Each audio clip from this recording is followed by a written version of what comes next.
Donc voilà. Donc j'ai été rechercher le syllabus sous un format zip momentanément. Et vous devez voir ici, oh ben d'ailleurs je vais reprendre l'introduction, ça c'est pas terrible par contre.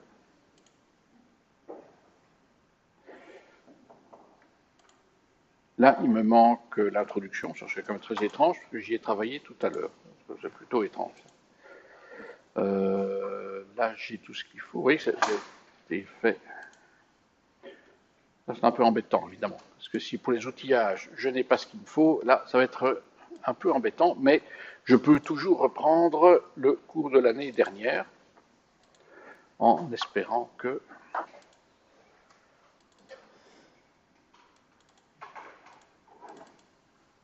bon. Je ne pense pas que c'est tellement changé, sauf la table des matières qui n'est plus tout à fait la même.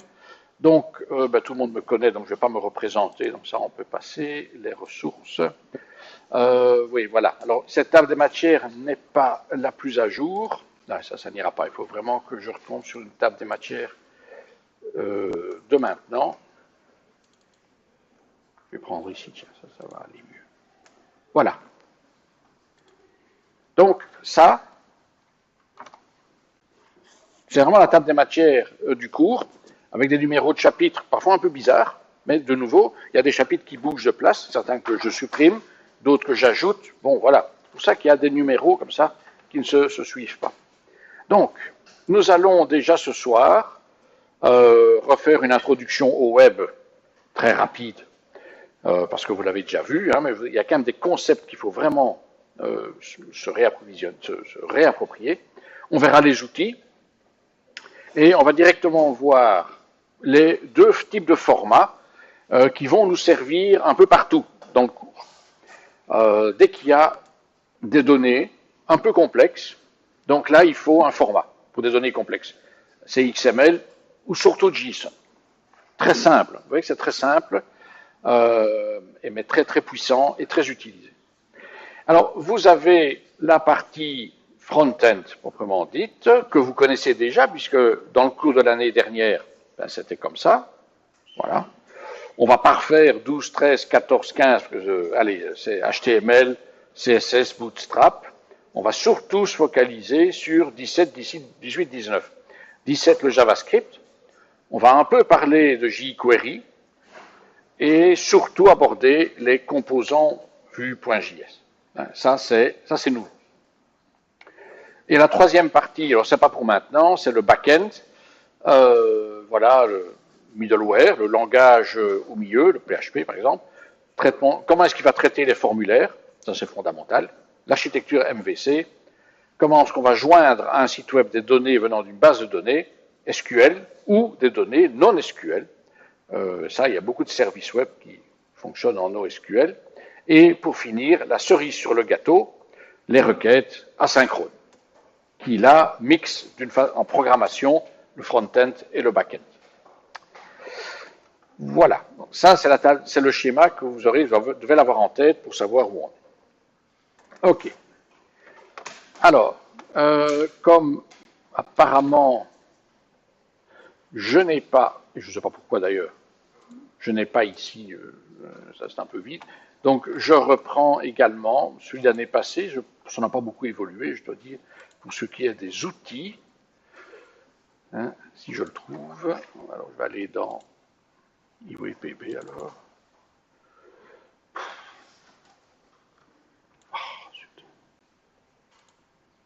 Ah, là je l'ai. Voilà. Les outils. Donc,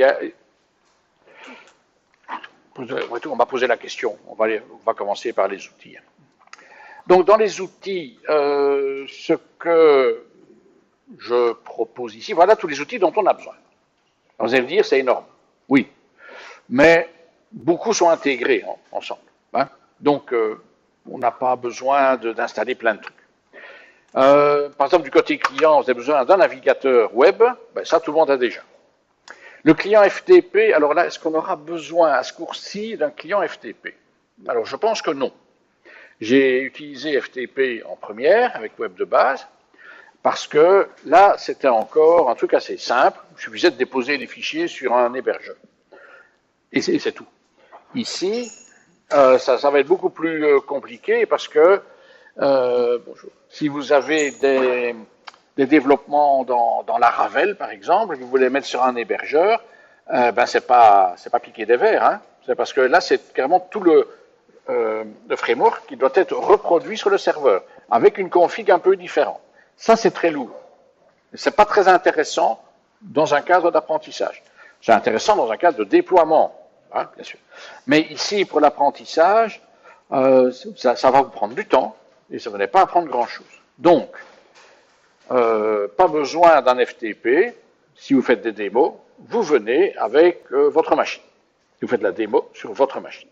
D'accord? Ça limite les risques, ça limite le temps que vous allez dépenser à ce genre de choses. Donc, pour ce cours-ci, normalement, pas de FTP. Alors, développement côté client, JavaScript Debugger, ben ça, il y a dans le navigateur. Éditeur HTML, ben là, Visual Code, PHP Storm, éditeur CSS, idem, éditeur JavaScript, idem, c'est trois langages différents, bien sûr, mais le même éditeur va couvrir les 3-4 figures. Traitement d'image, alors là, normalement, vous n'en avez pas besoin. Je vous fournis, oui, ce que je vais vous fournir pour le projet, une base de données. Hein, il y a encore 2-3 ans, je demandais aux étudiants de construire leur petite base de données, mais ce n'est pas le but du cours. Hein. La base de données n'est pas un concept central dans le cours. Donc, il ne faut pas passer trop de temps à ça. Il y a d'autres cours où vous ne faites que des bases de données. Donc, moi, je vous fournis une base de données avec des images, des articles de journaux avec des images. Donc, vous aurez tout ce qu'il faut. Et dans cette base de données, vous allez essentiellement faire de la lecture, enfin des selects, quoi, hein. Très peu de updates ou des choses pareilles, parce que ce n'est pas central. Donc voilà, hein, du côté client, vous voyez que ça s'élague déjà. Hein. On a besoin d'un éditeur pour HTML, CSS, JavaScript. Visual Code peut le faire, PHP Storm peut le faire aussi. Le JavaScript Debugger, c'est inclus dans le navigateur web. Bon, voilà. Côté serveur, alors là, il faut un serveur web. Oui, parce que là, évidemment, ça c'est le point le plus compliqué, le serveur web. Compliqué parce qu'il faut l'installer. Donc là, vous devez installer, et il existe le WAMP, ça je reviendrai un peu plus tard. Vous pouvez essayer d'utiliser le WAMP et vous pouvez déjà vous y mettre, que ce soit tranquille le plus vite possible. Il y en a peut-être certains qui l'ont déjà fait l'année dernière, pour le cours web de base. Tant mieux, c'est déjà fait. Serveur FTP, pas besoin. Base de données MySQL, ben ça, si vous utilisez WAMP, c'est inclus, c'est tout le package est ensemble. Et interpréteur de script PHP lié au serveur web, c'est normalement également inclus dans le WAMP. Donc le WAMP contient serveur, contient le PHP, contient MySQL. Et MariaDB aussi. Donc, si vous utilisez WAMP, vous avez tout. Voilà. Et pour le développement côté serveur, un éditeur PHP, mais bon, Visual Code, WebStorm, PHP Storm, pardon, et éventuellement un PHP Debugger. Bon, alors là, c'est un peu plus compliqué. C'est pas indispensable, mais ça peut rendre service. Débugger un programme en PHP ou d'une manière générale un programme serveur, c'est compliqué. Enfin, c'est compliqué à installer parce qu'il faut en fait que normalement le serveur web ici, il interprète des scripts PHP et la sortie du script est renvoyée au navigateur. Mais vous n'avez pas accès directement à ce que vous pond le serveur. Il faut toujours passer par le navigateur. Et ça, c'est un peu embêtant pour faire du debugging, c'est-à-dire faire du pas à pas dans les programmes. Donc, il y a des outils pour le faire, mais c'est du chipotage. Vous pouvez essayer quand même. Et alors, éventuellement, un éditeur MySQL, ben, là, vous avez, si vous avez installé le WAMP, et si notamment MySQL, vous avez, comment ça s'appelle ça, PHP MyAdmin, qui vous permet d'accéder aux bases de données SQL, de faire des queries, de les mettre au point, etc. Parce que si vous voulez faire du SQL, en général, on va d'abord écrire la requête hein, la mettre au point, et quand elle sera au point, on la met dans son application. Voilà. Bon, alors, ça nous fait quoi? Les éditeurs. Donc ça, vous oubliez. Ça, je faisais ça il y a 6 ans. Très sympa, Notepad++, mais c'est pas vraiment un EDI et ça ne vous permet que de faire de la correction de syntaxe et rien d'autre. Donc c'est pas mal, mais bon, c'est un petit peu pour les enfants, quoi. Visual Code, pas mal. C'est Microsoft, donc avec les avantages et les inconvénients. Microsoft étant une sanctuaire, une fois que vous êtes dans l'environnement Microsoft, vous avez du mal à en sortir. C'est un peu les sables mouvants. NetBeans existe aussi, comme il y a Eclipse d'ailleurs qui existe, mais ça c'est plutôt pour Java, qui théoriquement permettent de faire du PHP par exemple, ou des choses pareilles, mais ça ne marche pas très très bien. C'est constitué pour Java avant tout. Donc, pas idéal. Ou alors ici, je dirais, au niveau professionnel, bon, un peu plus difficile d'accès parce qu'il y a beaucoup de choses. Il faut s'y retrouver. Les menus sont pas toujours intuitifs parce que l'approche est parfois un peu différente, mais c'est le meilleur. PHP Storm, qui contient tout. Lui contient même le serveur web, que je n'utilise pas en fait. Je n'utilise pas le serveur web fourni par JetBrains parce que j'en avais déjà un. Le parfait néantis, quoi. En fait, c'est pour ça. Mais il contient interpréteur, débugueur et tout ça. En fait, il y a quasiment tout ce qu'il faut. Il faudrait voir pour les connexions en base de données. De nouveau, il faut alors apprendre à s'en servir. C'est pas forcément intuitif. Alors attention, si vous ne pouvez pas à la fois utiliser le serveur web fourni par JetBrains et le serveur WAMP, parce que là, ça se marche sur les pieds. Hein. Et alors, il y a des programmes que vous ne parvenez pas à débugger, parce que parfois, c'est un serveur que vous utilisez au lieu de l'autre, et alors c'est la cata.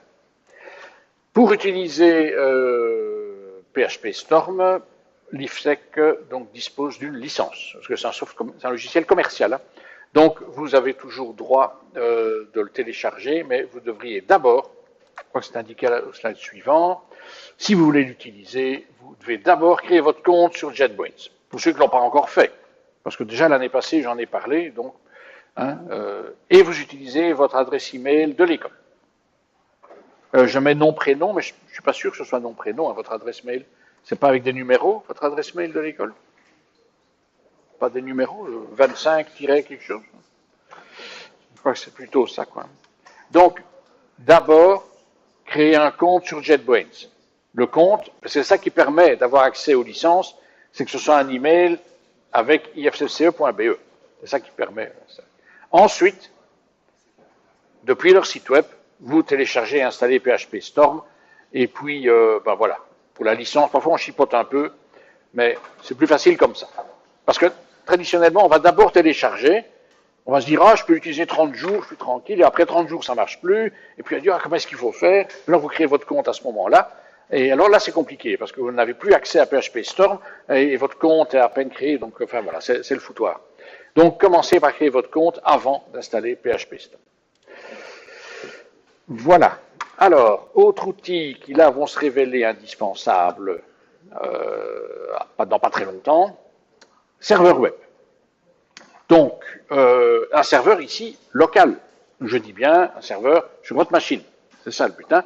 C'est pas un serveur de production, hein, c'est pas un hébergeur. Hein. C'est un truc que vous installez sur votre machine.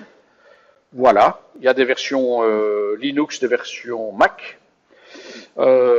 C'est un petit peu, ça marche très bien, mais c'est un petit peu ancien. Et parfois, il y a des trucs à l'installation, il faut mettre à jour le Java Runtime Environment et tout ça. Ça, c'est un peu pénible. Mais une fois que c'est fait, et ça tourne, et c'est bon.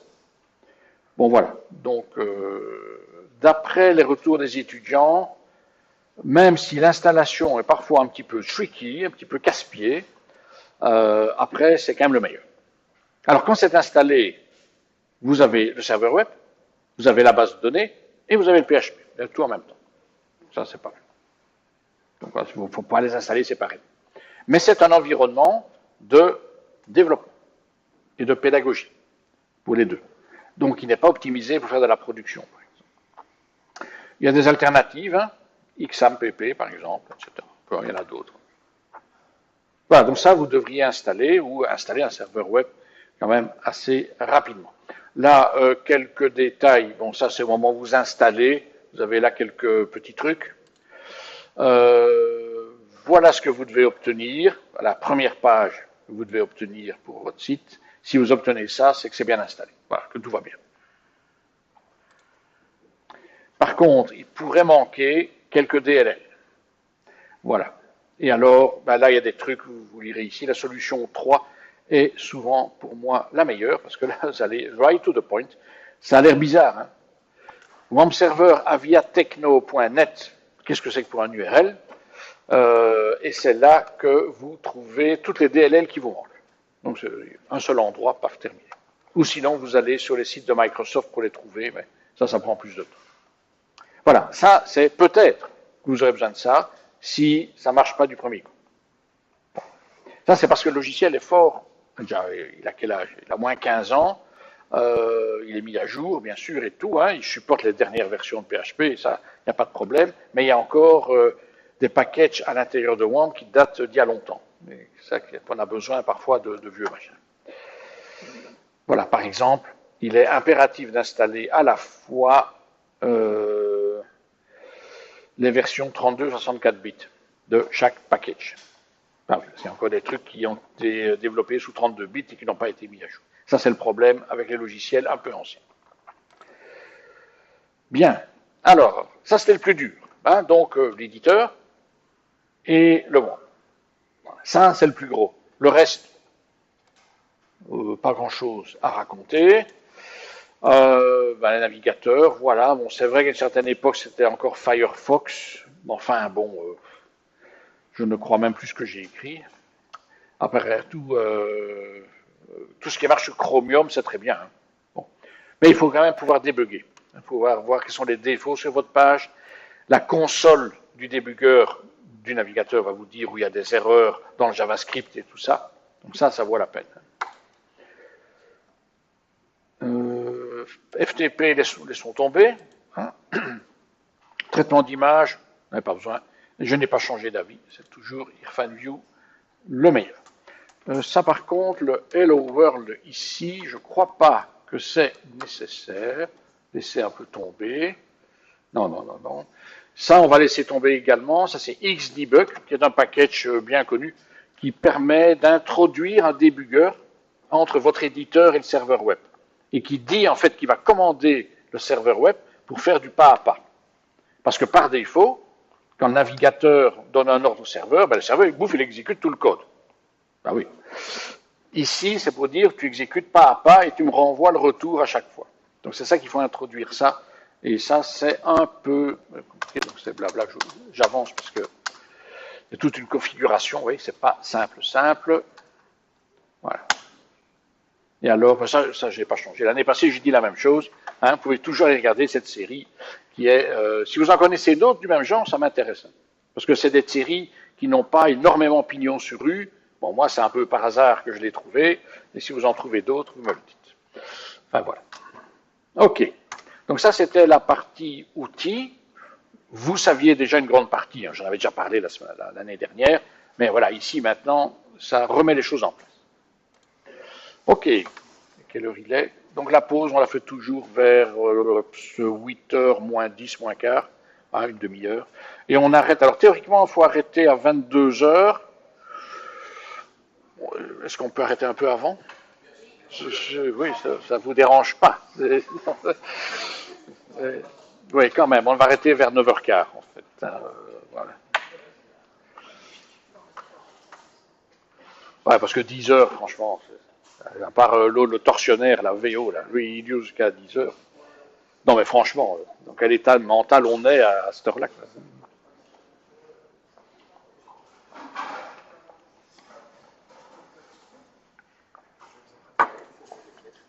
Pardon? Oui, allez-y. Vous avez raison, il fait un peu doux. Alors. Voilà. Bon. Est-ce que j'ai finalement...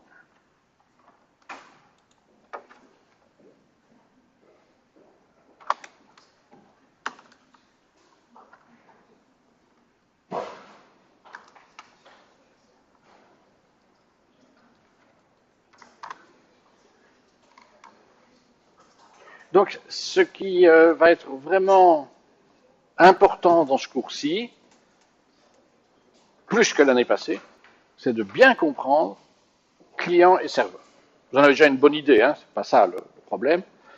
Mais disons l'année passée, le cours qu'on a eu avec Web de base, vous avez écrit vos petits, même pas vos scripts, vos pages web, HTML, CSS, vous avez mis sur un serveur et vous avez pu les lire sur un navigateur. Ben, c'est déjà pas mal, hein, notez. Hein, c'est déjà toute la, il a quand même fallu combien de milliers d'années pour arriver à ça, hein, quand même, faut y penser. Mais ici, on va aller plus loin dans ce paradigme client-serveur, et il va vraiment falloir bien comprendre ce qu'on fait sur le serveur et ce qu'on fait sur le client. Le serveur est un ordinateur qui exécute des codes, et le client est un ordinateur qui exécute des codes. C'est le navigateur web, il exécute des codes aussi. Donc il faut bien savoir ce qu'il fait, à quoi ils ont accès et à quoi ils n'ont pas accès. Et pourquoi est-ce qu'ils doivent communiquer entre eux. Voilà, hein, tout ça. Il faut dire aussi qu'il y a des évolutions qui se font.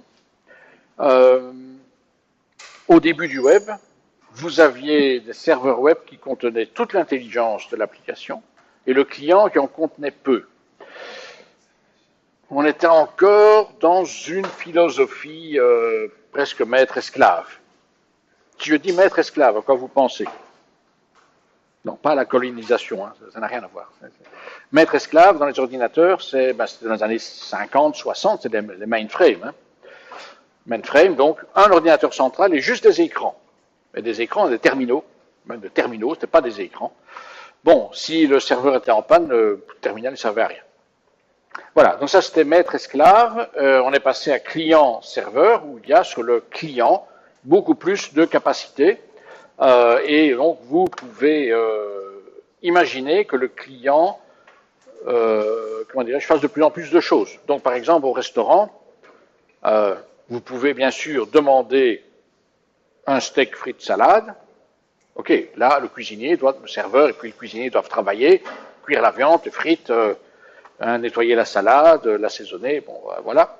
Puis vous l'apportez, et puis alors à ce moment-là, comme un pacha, vous n'avez qu'à couper.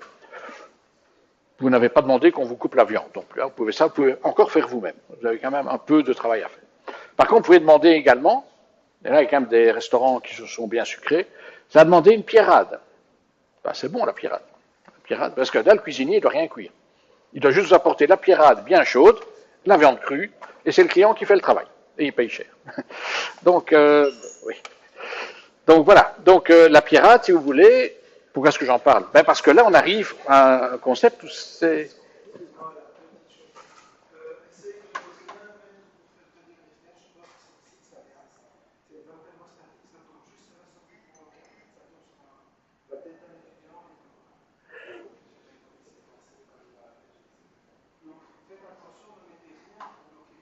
Mais quoi, hein? Et c'est quoi cette vanne? Elle était coincée. Ah oui, oui, ça je n'avais pas vu honnêtement.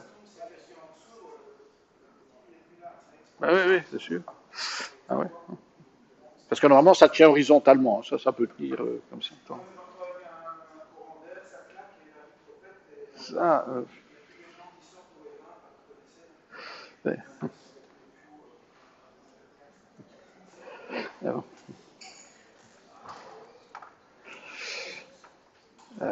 On va quand même laisser la fenêtre ouverte. Hein, quand même. Qu'est-ce que je disais? Oui, voilà, donc je parlais de la pierrade. Pourquoi est-ce que je parlais de la pierrade? Parce que le client doit faire plus. Voilà, c'est lui qui doit cuisiner sa viande. Eh bien, c'est ça le paradigme client-serveur. On constate à notre époque qu'il y a moins d'intelligence sur le serveur et plus sur le client. Donc des calculs qui étaient faits avant sur le serveur peuvent se faire maintenant sur le client. Pourquoi? Parce que les clients deviennent, en termes de machines, plus costaudes. Et alors, en termes de vitesse, il n'y a pas de transfert de données. Enfin, il y en a moins, il y en a juste au début, et puis le client, il peut se débrouiller tout seul. Donc, c'est vrai que dans un restaurant, apporter la pierrade, après tout, il n'y a pas beaucoup de travail. Au début, oui, il faut apporter la pierrade et la viande, et puis terminer, quoi. Le serveur, il peut aller lire son journal, quoi. Hein, c'est le client qui fait tout le reste. Donc, c'est un peu ça, ici, l'idée, enfin, c'est ce à quoi, c'est ce qu'on constate, c'est que, ben voilà, on a de plus en plus de code développé sur le client.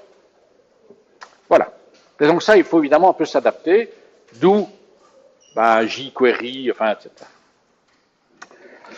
Et donc c'est important de savoir, voilà, c'est quoi travailler sur le client, c'est quoi travailler sur le serveur. Vous voyez que c'est pas tout à fait les mêmes concepts. Bon, ça vous connaissez, hein, donc c'est toujours, ça ne changera pas. Ça ne changera pas avant ma pension en tout cas. C'est toujours le client ici, le navigateur, on va dire, hein, qui envoie une requête au serveur et le serveur répond. Donc il y a toujours un protocole pour envoyer la requête et un autre protocole pour envoyer la réponse. Voilà. Et on va un peu creuser ça quand ceci se fera d'une manière automatisée, dans des API, des choses pareilles. Bon, ok, client-serveur, du côté client, voilà, bon ça vous connaissez, hein, vous voyez, à la base de tout HTML5, avec ces petits satellites, CSS, JavaScript, images, vidéos, etc. Bon, ça n'a pas changé. Voilà, ça, dans le temps, voilà. Bon, ça, j'ai pas remis à jour. Tiens, je remets ça à jour pour le cours de base, mais ici, je l'ai pas fait. Bon. Bref, avançons, c'est quoi? Mobile, oui, c'est les navigateurs sur le marché. Bon. Marché du desktop, le marché du mobile. Qu'est-ce qu'il y a d'autre? La requête ici. Ça, c'est la partie un peu dure. Parce que là, c'est évidemment tout le protocole, et ça c'est très très technique. Vous n'avez pas besoin de connaître en détail comment c'est fait. Par contre, vous êtes sur le serveur, vous programmez le serveur, il faut quand même savoir ce qu'on va recevoir. Ça c'est vrai. Et on reçoit plein de choses. Certaines sont très utiles et la majorité ne sont pas utiles. Sauf dans des cas particuliers. Bon, voilà, donc c'est à ça qu'on arrive. Bon, ici, blabla. Je ne vais pas vous reparler d'un URL, hein, ça vous connaissez déjà. Hein. Bon, ça, on va manipuler des URL, hein, on va construire des URL en fonction de la navigation sur le site web, etc. Et parfois, on va construire des URL qui seront invisibles, qui seront envoyés au serveur de manière invisible. Donc, il faudra débugger pour savoir si c'est correct. Un exemple de requête HTTP, donc voilà ce qui est reçu. Un exemple, hein, avec un exemple de ce qui est reçu par le serveur. Voilà. Des tas de choses dont beaucoup ne sont pas très, très utiles. Bon, et d'autres sont utiles quand même. Hein. Voilà. User agent, l'agent, c'est le navigateur en fait. Voilà, on a des détails sur le navigateur. Ça peut être utile de connaître la version. Parce que parfois, il y a des trucs. C'est moins nécessaire maintenant, hein, parce que tous les navigateurs sont assez uniformes, mais ce n'était pas le cas il y a quelques années. Voilà, bon, etc. Alors ça, c'est la réponse.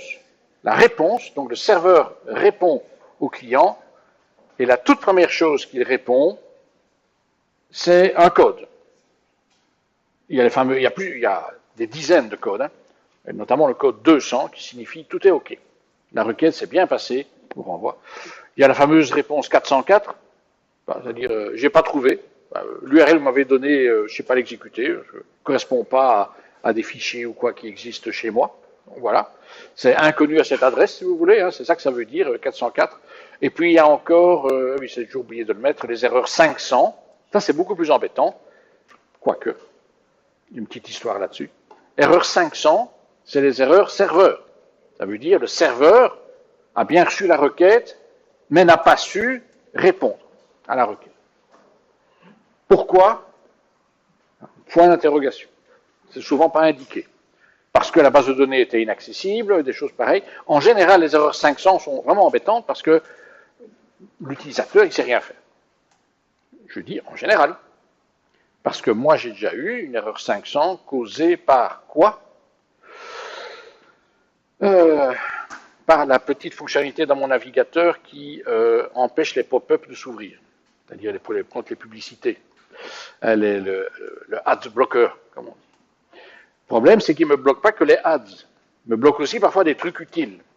Et qu'alors, il y a une communication qui n'a pas pu se faire avec le serveur, puisque le pop-up n'a pas pu s'ouvrir. Et donc, à ce moment-là, le résultat a été finalement une erreur 500. Donc j'ai désactivé mon AdBlocker et ça a marché. Voilà. Donc ça arrive aussi. Hein. Erreur 500. C'était sur le site de la SNCB. Hein. C'était juste pour renouveler mon abonnement. Et voilà. C'est vrai qu'il n'y a pas de pub sur le site de la SNCB, donc ça je peux l'enlever. Voilà. Donc vous voyez, attention, erreur 500, c'est en général embêtant, mais faites bien attention. Le problème est peut-être chez vous quand même. Parfois c'est un cookie qui a foiré, ou un login qui n'a pas été juste, qui a été enregistré comme ça. Enfin, voilà, voilà. Bon, ça, laissons tomber. Prochaine couche. Ouais, tout ça. Plutôt cours de réseau, tout ça. Tous les services réseau, ça ne va pas nous intéresser. Technologie du web ici. Ah, je pourrais le remettre à jour, celui-là, tiens. Marvel. Bon.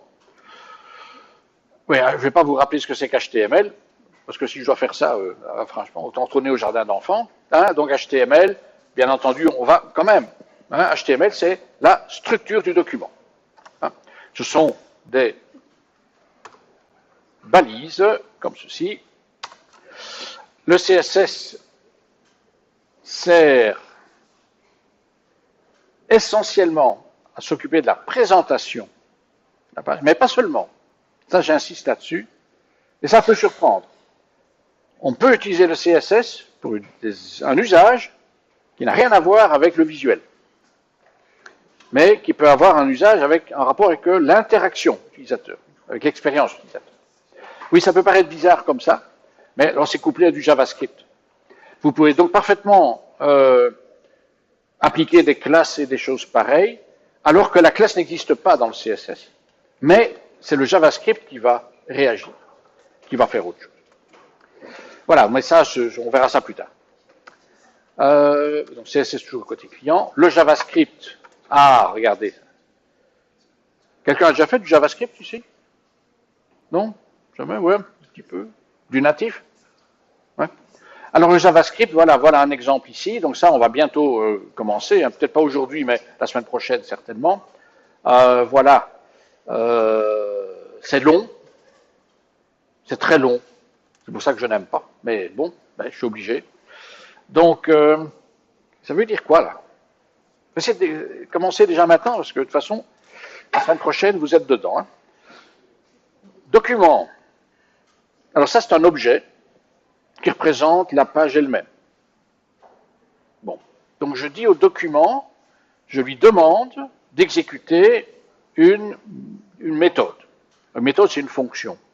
La fonction s'appelle getElementById et je mets un paramètre qui s'appelle demo. Donc ça veut dire qu'en JavaScript, je dis au navigateur, trouve-moi l'élément de la page dont l'ID est démo. Il n'y en a qu'un. Bah oui, l'ID, il est unique, hein, en théorie, hein, quand c'est bien écrit. C'est pas toujours bien écrit, hein, surtout les travaux d'étudiants. Enfin, je ne dis rien, mais... voilà. Mais normalement, il n'y a qu'un seul ID démo. Sinon, tant pis pour vous si vous avez mal programmé. Et à cet élément, je lui cherche son attribut, sa propriété, innerHTML, comme on s'en doute, ça veut dire le contenu interne de l'élément. Hein, c'est peut-être un div, hein, démo c'est probablement un div, quelque chose comme ça. Le contenu intérieur, c'est du HTML aussi, hein, sera ceci, hello JavaScript. Donc, bien entendu, c'est du code, donc en général, on peut aussi commencer par la droite, se dire, donc là j'ai une chaîne de caractères, hello JavaScript, que je vais placer à l'intérieur de l'élément d'ID démo de ma page. Voilà. Et ça, il faut s'habituer à ce genre de syntaxe, qui est une syntaxe objet. Mais vous utilisez les objets de la page. Alors vous allez dire, ce point-là, c'est quoi ce point? Ben justement, ça c'est un séparateur entre l'objet et la méthode, ou entre l'objet et un sous-objet, ou entre un objet et propriété de l'objet. Tout ça, c'est un peu pas très clair. Il faut s'habituer. Il faut s'habituer, c'est pas si intuitif que ça au début. Bon, on en reparlera. Bon, voilà. JavaScript, donc c'est ça qu'on va entamer très bientôt. Et ça va aller avec le DOM, Document Object Model, très important.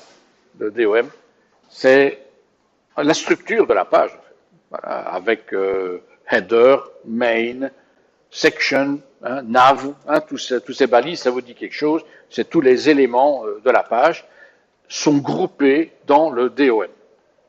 Et vous pouvez naviguer dans le DOM et programmer. Bon, ok. Ajax, c'est pas pour maintenant. Voilà, PHP sera pour plus tard également, donc laissons tomber. Voilà, voilà. J'ai envie de dire, on a à ce stade-ci, donc on a déjà présenté le cours, on a un peu révisé les outils nécessaires et suffisants pour travailler tout au long du cours. Il n'y aura pas d'autres outils que ceux que j'ai présentés. J'ai rappelé un peu ici les principes de base du web, que vous connaissiez déjà bien sûr, mais autant faire un petit rafraîchissement. Voilà. Alors, avant de commencer le JavaScript, ici, parce que les chapitres 12, 13, 14, 15, on a déjà fait, on ne va pas les refaire. On va aller directement au JavaScript. Après tout, ce n'est pas si compliqué que ça.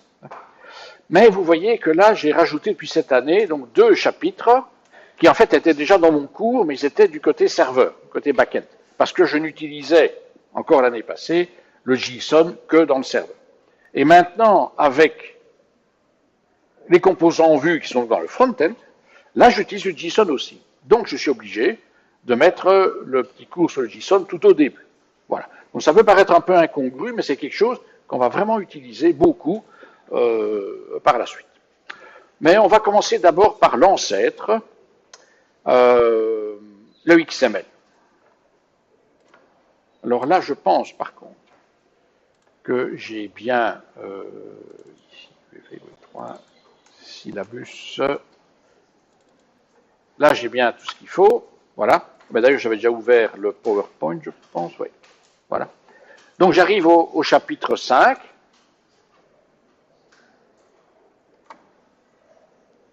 Chapitre 5.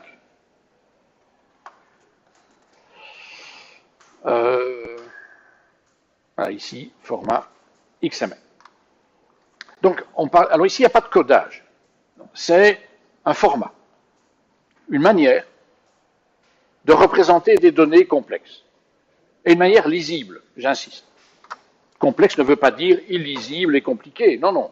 Complexe veut dire qu'il y a plusieurs informations qui doivent tenir ensemble. Alors, le XML a été inventé et, à mon avis, a grandement souffert de sa complexité. Parce qu'à la base de tout, il y avait le SGML. Et là, c'était une période idéaliste. SGML, Standard and General Model Language. Déjà le nom. Ça veut dire quoi? Langage de modèle général et standard. Ça veut dire, on va tout représenter avec un seul, représenter toutes les données avec un seul langage, un seul code, une seule manière de coder.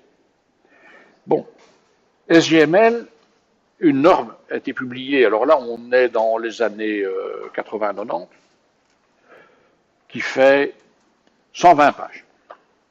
120 pages de normes à lire pour pouvoir écrire finalement un document. Pensez à un document Word, pensez à un Excel, pensez à un PowerPoint, un truc pareil. Eh bien, on va représenter, c'est quand même 3 types assez différents, Word, Excel, PowerPoint, c'est pas les mêmes genres de données. Ok, il y a du texte, enfin, bon, il y a aussi des formules et tout ça. Eh bien, bref, SGML se prétendait être le langage universel de description de ce genre de document. C'est ambitieux, n'est-ce pas? En tout cas, c'était très lourd. Très lourd. Il faut imaginer des systèmes informatiques qui devaient générer les HTML, lire les fichiers HTML. Ça n'a pas bien marché. À l'époque, il fallait 5 minutes pour ouvrir le logiciel. On lançait le logiciel, il fallait aller boire un café. Bah oui, tellement ça prenait de la mémoire et tout ça. C'est un vrai ratage. Et alors, attendez, d'abord ici. Oui, pourquoi est-ce qu'il y a du XML alors? Ben oui, c'est parce que j'ai parlé du SGML par nostalgie d'une époque idéaliste. Le SGML a donné, quand même, comme enfant, le HTML. HTML, mais lui, orienté vers les pages web, évidemment. Hein? Donc, ce système à markup language. HTML, bon, je ne vais pas vous insulter en vous expliquant ce que c'est. Le HTML, c'est un SGML simplifié. Simplifié en ce sens que, dans un document HTML, vous n'avez pas la notion de page, par exemple. Page papier. Il n'y a pas ça. Il n'y a pas vraiment la notion de largeur. On peut l'imposer avec le CSS, mais par défaut, dans HTML, ce n'est pas fait pour du papier, quoi. C'est fait pour des écrans. Et quand c'est trop long, on scrolle. Point. Quand le papier n'a pas assez de place pour mettre le texte, ben, il faut aller à la page de papier suivante. Donc, c'est-à-dire qu'il faut couper le texte. Mais ça n'existe pas en HTML.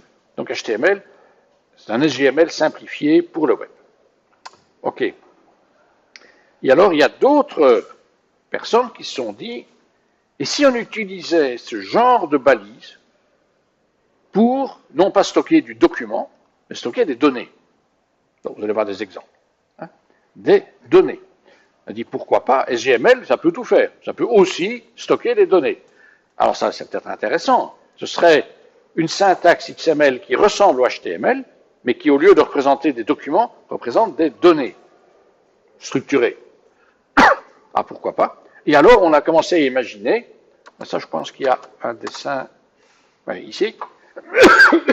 Faut pas connaître ça par cœur, hein, vous inquiétez. Hein, le XML, ici, on s'est dit, oui, mais si c'est des données structurées, il faut une grammaire pour ces données. Ah ben oui, c'est comme en base de données, vous avez une table. Ben, il faut être précis. Hein. Vous avez une colonne, c'est l'ID, c'est unique, primary key. Il y a une autre colonne, c'est du texte, mais c'est maximum 64 caractères. Il y a une autre, c'est integer, etc. C'est un peu la même chose pour le XML. On a imaginé une grammaire, le DTD, Document Type Definition, donc qui vous dit ce qu'on peut trouver dans le XML. Et s'il y a dans le XML un élément parasite qui ne correspond pas au DTD, le document XML est dit non valide. Bon, voilà. DTD qui s'est étendu vers le schéma, qui est plus riche que le DTD, mais c'est la même idée. Hein, schéma. Ben là, on est dans la lourdeur absolue. Vous verrez, on a envie de prendre une pause. XML, alors il y a le XSL, parce qu'on s'est dit, mais pour présenter les données sur un écran, ben, il me faudrait une feuille de style qui me dit comment je présente les données. Ben oui, pourquoi pas.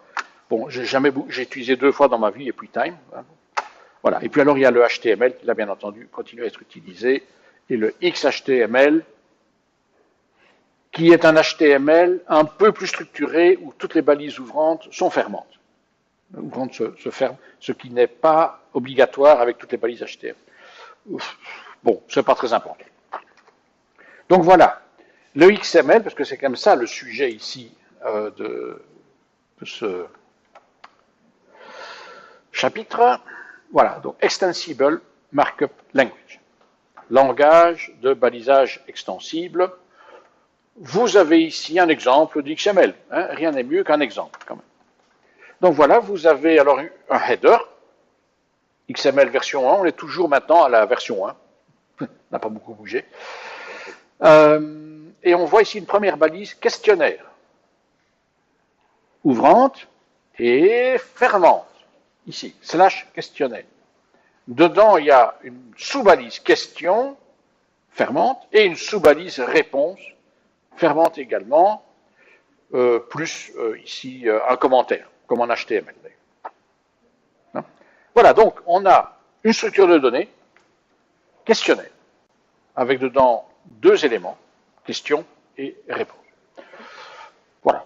Hein? Donc ça, c'est un exemple de XML, et ce sont des données. Et alors, on peut se dire, mais comment est-ce que je dois les présenter si je la mets sur un écran? Ben, comme une table, gauche-droite, ou bien l'un en dessous de l'autre. Voilà, ce genre de questions. Ça, c'est le XSL. C'est une question pas très importante. Donc, voilà, donc ce langage XML, c'est la première fois donc, que l'on a sorti un langage textuel pour représenter des données. Oh, il existait déjà le CSV, par exemple. Ça vous dit quelque chose, format CSV? Hein? Bon, c'est juste un fichier texte. Hein, vous exportez une table de base de données. Vous pouvez une table. Vous pouvez l'exporter avec un fichier CSV. Bon, voilà, c'est pas mal. C'est assez pauvre, parce que si vous avez toute une base de données à exporter, là, il faut plusieurs fichiers CSV. Enfin bon, etc.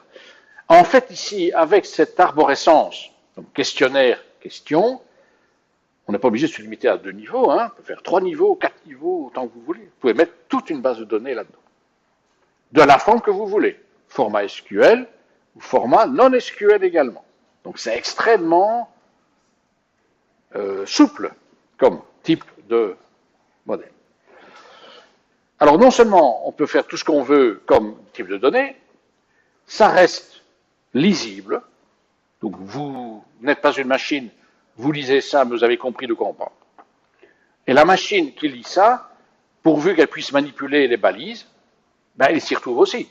Elle repère, la machine, hein, je dis bien, questionnaire, elle voit repère slash questionnaire, et donc là, elle peut faire son parsing, hein, analyser le fichier, dire il y a question slash question, réponse slash réponse, la machine construit la structure, parce que donc c'est structuré, donc elle peut gérer ces données sans problème aussi. Donc c'est quand même pas mal. Un langage XML qui donc permet de présenter n'importe quel type de données, qui reste lisible par l'homme, pour l'homme, oui, enfin par l'homme, et qui est facilement lisible par la machine. C'est quand même beaucoup de qualité. Et donc, ça a eu un certain succès dans les années 2000, on va dire. Voilà, bon, regardons un petit peu ce qu'on nous raconte ici. Séquences extensibles, différents vocabulaires, différentes grammaires, hein, grammaire, donc la structure des données. Interopérant. Oui, alors, pourquoi est-ce qu'on a fait ça? Ben, c'est essentiellement, et ça reste d'application, on verra encore pendant tout ce cours-ci, enfin, toute l'année, l'interopérabilité. Donc, l'échange de données entre, par exemple, un client et un serveur. Voilà. Donc, beaucoup de qualité. Il y a un défaut, c'est verbose. C'est long, ça prend de la place. Bon. Et il faut voir le coût des communications, mais quand, bon voilà, ça prend évidemment beaucoup plus de place qu'un format binaire ou quelque chose comme ça. Ok, voilà. La famille XML, bon là, je ne vais pas trop vous torturer. Le fichier XML, c'est central, et très souvent, on lui joint une grammaire. On parlera un tout petit peu.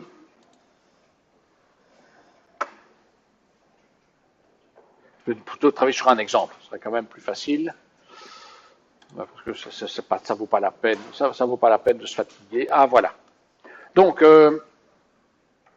voilà ici un fichier XML, un autre exemple de fichier XML. D'ailleurs, vous l'avez dans le zip, hein, qui est là, avec un peu plus de détails. Vous avez ici le header du XML, c'est toujours la même chose. Vous avez ici une espèce de balise style sheet. Donc ça veut dire, pour présenter sur un écran ce fichier XML, voilà ici un autre fichier qui m'explique comment le représenter à l'écran, une forme tabulaire, une forme de graphe, enfin, etc. Vous avez une troisième balise doctype qui me dit que ce fichier est associé à la grammaire qui se trouve ici. Ça, c'est pour valider le fichier. Je veux être sûr que mon fichier a le bon format, que les données à l'intérieur soient correctes. Et enfin, vous avez salut. Le salut, c'est ici, alors c'est un fichier hyper simple, c'est l'unique balise de contenu. Mais donc, ça doit être comme ça. Cette balise salut doit être unique et contenir toutes les données du document. C'est pour ça qu'on appelle ça l'arbre des données. Bon, ici, l'arbre, il n'y a pas grand-chose hein, comme arbre. Hein. Mais voilà, ça nous donne déjà une. La partie la plus importante, c'est évidemment l'arbre des données. Hein, ça, on s'en doute. Ici, je mets le focus sur ce qu'on appelle le prologue du fichier. Voilà, voilà. Alors, le DTD, je pourrais prendre des fichiers et travailler avec, mais franchement, ça ne vaut pas la peine. Hein. Je dis ça, c'est juste pour mémoire. Voilà un DTD. Un DTD, ici. C'est le DTD qui correspond au fichier qu'on vient de voir ici. Donc, qu'est-ce qu'il y a comme données ici? Parce que les 3 premières lignes, c'est le prologue. Il y a une ligne de données, c'est salut avec du texte. Eh bien, la grammaire qui correspond, c'est ceci. Voilà, donc, il n'y a qu'une seule ligne. Hein. Donc, le DTD, c'est une ligne avec ceci qui dit, eh bien, pour que ce document soit valide, il faut qu'il y ait un élément qui s'appelle salut et qui contient, alors PC, c'est, le P, je ne sais plus, mais C, c'est caractère. Les caractères data, donc du texte, des strings. Un string. Voilà. Et string, ça peut être n'importe quoi, ça peut être des chiffres aussi. Hein. Donc, c'est vraiment tout. Donc, il y a, mais il n'y a rien d'autre. Pour que ce XML soit valide, il faut une balise salut et du brol dedans. Point.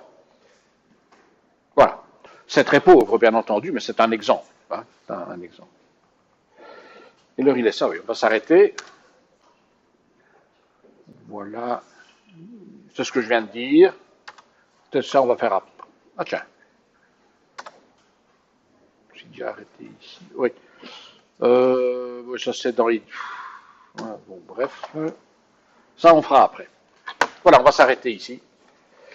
On fait la pause, on se revoit dans une petite demi-heure.